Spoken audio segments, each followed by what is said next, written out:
of election petitions after announcement of result of election. By subparagraph 6 thereof, an election tribunal shall deliver his judgment in writing within 180 days from the date of filing the petition, and where there is an appeal, it shall be determined within 60 days from the date of delivery of judgment of the tribunal or court of appeal, as pointed out by learned senior counsel for the respondents. The 180 days prescribed for the hearing of the petition by the Court of Appeal lapsed on the 17th of September 2023. In other words, the court below lost its jurisdiction to determine any matter in relation to the petition. This application before us relates to fresh evidence obtained after the judgment of the lower court and after the 21 days for filing election petition and after the expiration of the 180 days of the filing of the petition. What are the legal and or constitutional implications of the above scenario in relation to exhibits A and D sought to be received in these proceedings? Several of the decisions of this court have taken care of the above scenario. One of the most recent cases decided by this court is the case of Togo, Womo, and Ajayi, the citation supplied it, wherein this court stated as follows, and I quote, "In the circumstance of this case, this court cannot activate Section 22 of the Supreme Court Act 2004, since the 180 days provided by the Constitution to determine the appellant's claim at the trial court has lapsed since 1st January 2023. The originating summons was filed on the 5th of July 2022 and expired on 1st January 2023 at the Federal High Court. This appeal was taken on 2nd January 2023, and there is no opportunity for the contentious issues of fact in the controversy in this appeal to be sent back to the trial court. The issue of the merit of the allegations of false information was not tried by the two lower courts and cannot be tried by this court pursuant to Section 22 of the Supreme Court Act. This court cannot do what the trial court is no longer constitutionally permitted to do by virtue of Section 285 of the Constitution of the Federal Republic of Nigeria, the Groundnut. See Mimiku, see APC and Marafa, all citations supplied. As stated by the applicants in their application, the relief they seek is an order of this court granting them leave to produce, and for this court to receive fresh or additional evidence by way of deposition on oath. Clearly, the application runs foul of paragraphs 14 sub 2 and 16.1 of the first schedule to the Electoral Act, which inter alia outlaws any amendment of substance, as in this case, or introduction or addition of substance to the statement of facts relied on to support the ground of the petition after the expiration of 21 days prescribed in Section 182, sub 7 of the Electoral Act for the presentation of an election petition.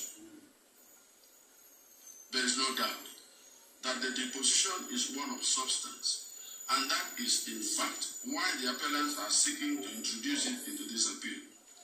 For the avoidance of doubt, I shall reproduce Section 14.2, paragraph 2A of the first schedule to the Electoral Act 2022 as follows. After the expiration of the time limited by A, Section 132(7) of this Act for presenting the election petition, no amendment shall be made. 1. Introducing any of the requirements of paragraph 4.1 not contained in the original election petition filed. Or 2. effecting a substantial alteration of the ground for or the prayer in the election petition. Or 3, except anything which may be done under subparagraph 2A of 2, effecting a substantial alteration of or addition to the statement of facts relying on to support the ground for or sustain the prayer in the election petition. End of quote. Nothing can be clearer than the above provision, which clearly states that a petitioner shall not be permitted to amend his petition after 21 days allowed by section 132 sub 7 of the Electoral Act. The applicants herein have not even applied to this court to amend their petition in order to reflect the fact of forgery and Exhibit C and D sought to be admitted into the proceedings. Facts and documents which were not pleaded in the petition have no place in deciding the dispute between the parties. I still wonder how the appellants intend to use those documents in this appeal. Let me consider an unusual submission of the learned senior counsel for the appellant's applicants. It is in respect of section 285 sub 6 of the Constitution, which states, an election tribunal shall deliver its judgment in writing within 180 days from the date of filing the petition. But on page 3, paragraph 2.5 of the appellant's reply on points of law, he argued as follows, quote, interestingly, and contrary to the avowed position of the respondents, we make bold to submit that there is no such constitutional limit of 180 days on the lower court to hear and determine a presidential election petition, such that can rob this court to exercise its jurisdiction in any manner whatsoever. While establishing the election tribunals to deal with election matters from houses of assembly, National Assembly and governorship elections, the Constitution gave jurisdiction to entertain disputes from presidential elections only to the Court of Appeal. Thereafter, the Constitution was intentional and deliberate in setting the 180 days limit only for elections tribunals and not for the Court of Appeal. End of quote. It is shocking to have the above argument in print. It could have passed for a friendly joke, but not for a serious matter like this in the apex court. It is even an unnecessary joke over a constitutional provision. After election petitions have suffered under the previous provisions, which allowed election petitions to be heard even until the respondent has completed his tenure, and the National Assembly dealt with the mischief by limiting the time which election petitions shall be determined, it is unfair to suggest that we go back to those dark days. My lords, there is nothing in section 285(6) of the Constitution to suggest that the Court of Appeal can hear presidential election petition without time limitation. The lower court is bound by the provision of section 285 sub 6 of the said Constitution when seeking to hear election petition, just as other election tribunals, as was rightly submitted by the learned senior counsel for the third respondent, Chief Akin Olujimi SA, for which I wholly agree. The appellants knew they had to prove the allegation of non-qualification raised at paragraph 16D and 146 of their petition against the second respondent within the 180 days adjudication window provided in section 182 sub 8 of the Electoral Act 2022. For determination of petition by the lower court, which expired since 17 September 2023. The 180 days having expired, the lower court therefore no longer had jurisdiction to allow the deposition sought to be introduced into the trial of this petition. This is the law which at this stage is elementary.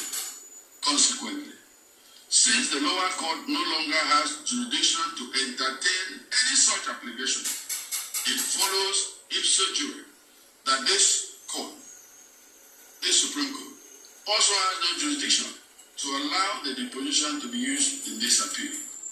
It is settled law that where the time for doing a thing is limited by the Constitution or statute, the court cannot extend the time. That was the decision of this court in Brigadier General Mohammed Buba Marwa and Admiral Murtala Nyako, where Onogan JSC accident was held as follows. Quote, it is settled law that the time fixed by the Constitution for the doing of anything cannot be extended. It is immutable. It is fixed like the Rock of Gibraltar. It cannot be extended, elongated, expanded, or stretched beyond what it states.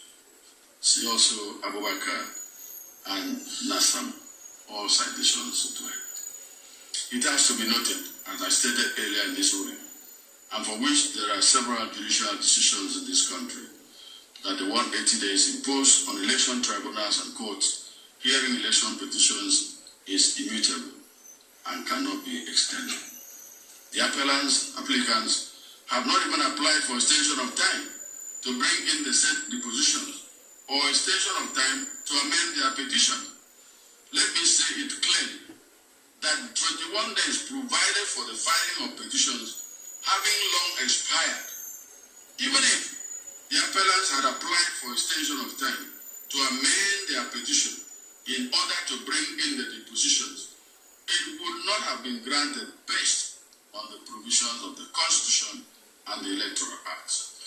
This principle was again restated by yet again Honorable JSC as the wording was in NNPP and Gori.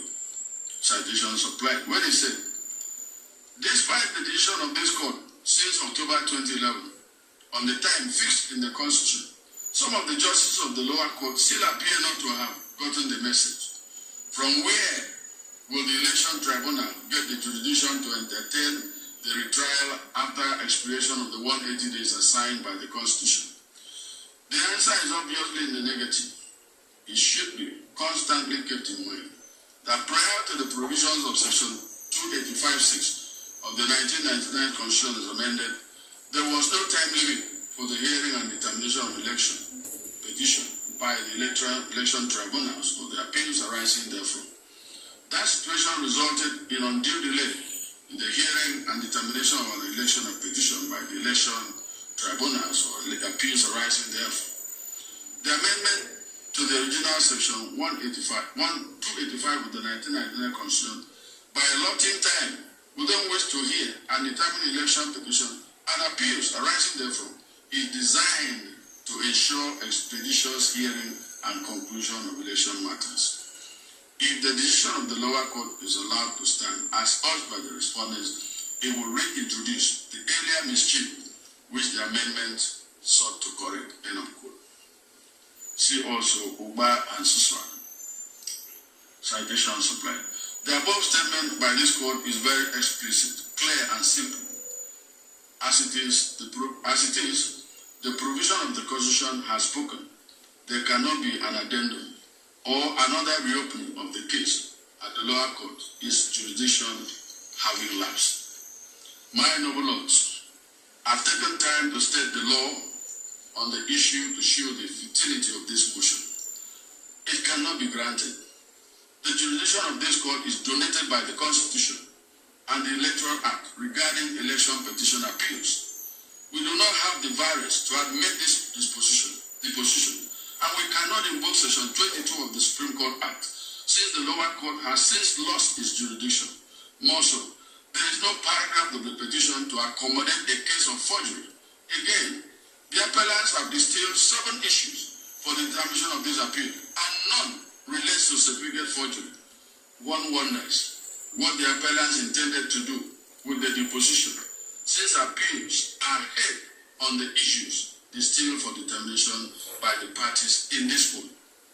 In Saliba and Jassy, 2002, for Nigerian Law Report, citations others supplied, this court stated clearly that all appeals are decided upon the issues formulated for determination. What this means is that any matter not covered by any issue for determination is of no moment. Should the deposition be admitted, it will float in the appeal, as this court cannot exercise original jurisdiction even if we are to start a new case for the appellants. See Sanusi Ayula, GTEX Industries, and Oceanic Bank, citation and supply. Finally, my noble lords, on this application, I wish to state that fresh evidence is not received as a matter of course. There are conditions which must coexist before the court can grant this type of application, as can be garnered from the decided authorities of this court, which include, but not limited to Omu, Buariri and others, and Igbo, Oyosi and others, Supra. A deputy and a motion are cases cited by the senior counsel by the second respondent. Simply put, the conditions for the grant of this type of application are that 1, the fresh evidence could not have been obtained with reasonable diligence at the trial. 2, such evidence, if admitted, would have important effect on the subject of the appeal. 3, such evidence ex facie is apparently capable of being believed. 4, such evidence would have influenced the judgment of the lower court in favor of the appellants had it been available. And 5, and if such evidence is admitted, further evidences from the opposing party would not be needed. Taking the first condition, for example, the appellants failed to convince this court on why it waited until after the court below delivered judgment in the petition and lost the 180 days donated to it by the constitution before bringing the said deposition sought to be admitted in this court. It has to be noted that appeals are a continuation of hearing of the matter in the lower court. As was pointed out by the learned senior counsel for the first respondent, A.B. Mahmoud SM, the presidential election was conducted on the 25th of February 2023, and the first respondent declared the second respondent as winner of the election on 1st March 2023. Thereafter, the appellants filed their petition at the registry of the court below on 21st March 2023. If I may ask, what attempts did the appellants make between the publication of the second respondent's form EC 9 and accompanying documents in June 2022, a year more than a year ago, and the date of filing the petition on 21st of March 2023 to obtain the document from Chicago State University, which could have been used at the trial court? Again, what attempts did the appellants make to obtain these documents between the date of filing the petition and the conclusion of trial? To say the least, the above questions are critical in the quest of this court's efforts to decide whether the new evidence sought to be adduced could have been obtained by the appellants with reasonable diligence for use at the trial. And with due respect to the appellants and their counsel, I think they were a bit tardy and were not reasonably diligent in their attempts at obtaining the documents which they seek to have this court receive in this appeal. In Adeleke Aserifa, that the additional evidence by way of distribution of health does not fit into the issues submitted for the determination of this appeal. The application, my lords, of the appellant applicants in the circumstance is hereby refused and accordingly dismissed.